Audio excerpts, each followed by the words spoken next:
we got one question offline, which I'm very keen to ask you about. One of our members, Margaret, has had a situation in her community where her systems were not, she was still learning to use Circle, and her systems had a bit of a slip where some people got through and ended up not not paying a full membership fee. Their trial didn't work, and she didn't have the automation set up to remove them.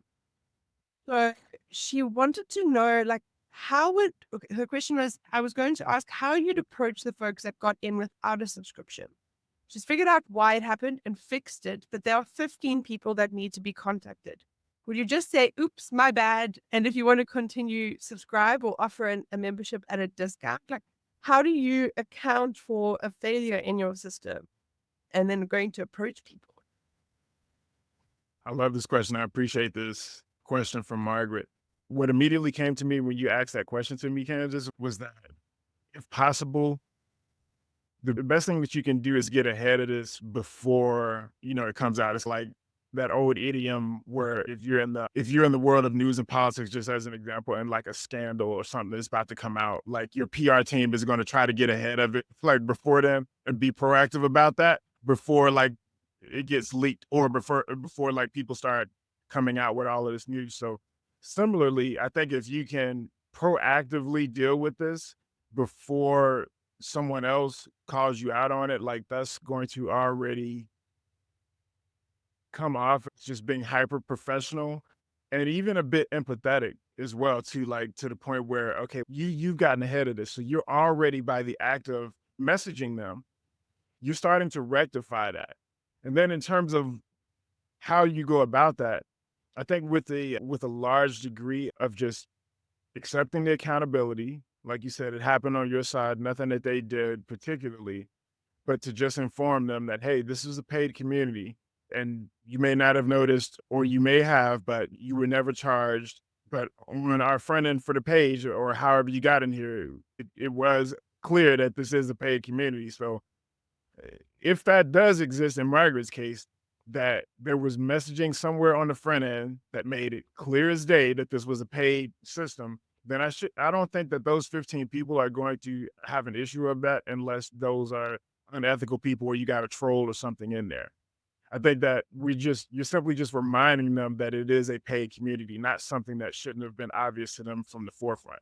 But that's what I would actionably do, Margaret, which is I get in front of it ASAP. So send them a message before someone reaches out to you, or even worse, another community member somehow notices that, hey, I paid to be here and this person didn't, because that could also happen and you don't want to deal with that. That just opens up more problems. So get ahead of it ASAP, probably message each of them individually. You could automate it and use a tool like Video Ask and explain it all or something, or just not even that tool, but just a video or something of anything. But hey, man, this was our system's fault. I can take complete accountability for that. But this is a paid community, and because it was my mistake and you've already been in here for free for a little bit, I will give you, just as an example, another week to decide if you want to remain here or not, just so that you have ample time, even though you've already been here for free for this long, just to sweeten the deal for them, to let them know that you care, that you're in the right place, that you're really making it hard for them to leave something that they have gotten so much value out of so quickly, and it was free for them because they basically got an extended trial. That's the way I would approach dealing with that, me personally. Smart. Not giving more discounts, because at that point, you also don't want to devalue your community. It was a mistake. It is, I think being accountable is also, and accountable to your members is some of the best way to build a relationship, because that actually builds trust, because they know that you're going to have the hard or uncomfortable conversation with them and walk through it and hold them in that space and make it easy for them to come out of that space. Because also, as a member who maybe hasn't paid, you might feel bad realizing, oh, I haven't paid, and you don't know how to mention it. So I think that's always a really good point. Thank you, Darnell.